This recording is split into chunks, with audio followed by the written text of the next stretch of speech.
Well, it's going to be 60 in Denver today.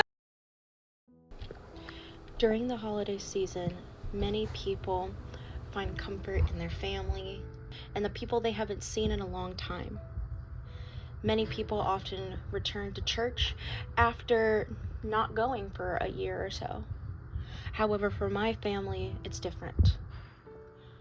I lost both my dad and my grandfather in 2022, and since then, my faith has been shaken. I too had to learn the permanence of death and accept the fact that my hope would not have much effect on the outcome already laid out before us.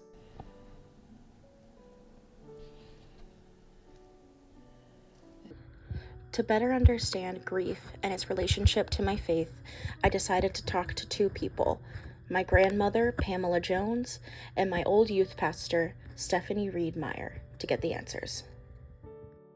So, to kind of give some context, you lost both your son and your husband. Yes. About 2.5 years ago. Mm-hmm. Do you want to kind of go into your grief journey, or is that something you don't wish to discuss? Night times are the worst. Mm-hmm.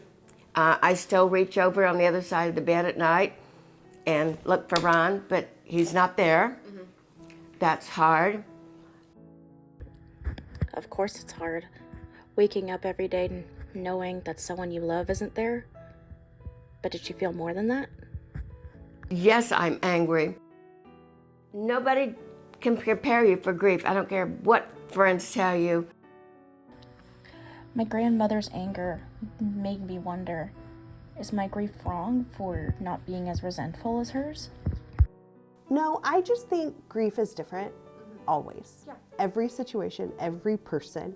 There's no right way to grieve, there's no wrong way, but they are kind of different levels. Some hit closer to home, and I don't know if it's always obvious why that is so. You have to do a lot of digging and seeing like, wow, why did that trigger me like it did? Why is it so taboo to talk about? Is this kind of weird tabooness that I know I've experienced of not talking about grief? What has been your experience with that? I think it's going to be situational again.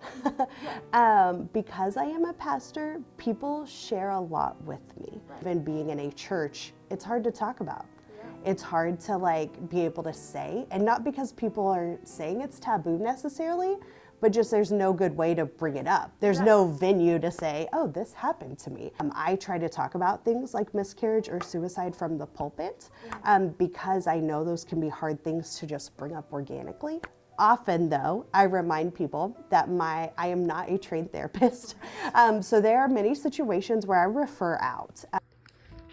Referring out seems to have worked for my grandmother, as she now goes to church every Sunday and enjoys her time there.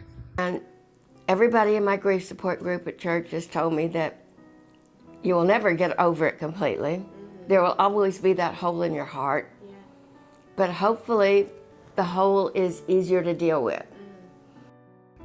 But even in reaching out, how do we bring lament into our worship with God? To be that conduit for lament as somebody who, as you just said, you are somebody who that lament goes to not only you but to God. I think it's kind of how we view God. So for me, I do not see God as someone who takes people from this earth. Instead, I see God as with us in our lament. So during this holiday season, be sure to be kind to those who are grieving and those who have had their faith shaken. You may never know who they may need to reach out to in order to get help. This has been Hannah Jones with NTTV.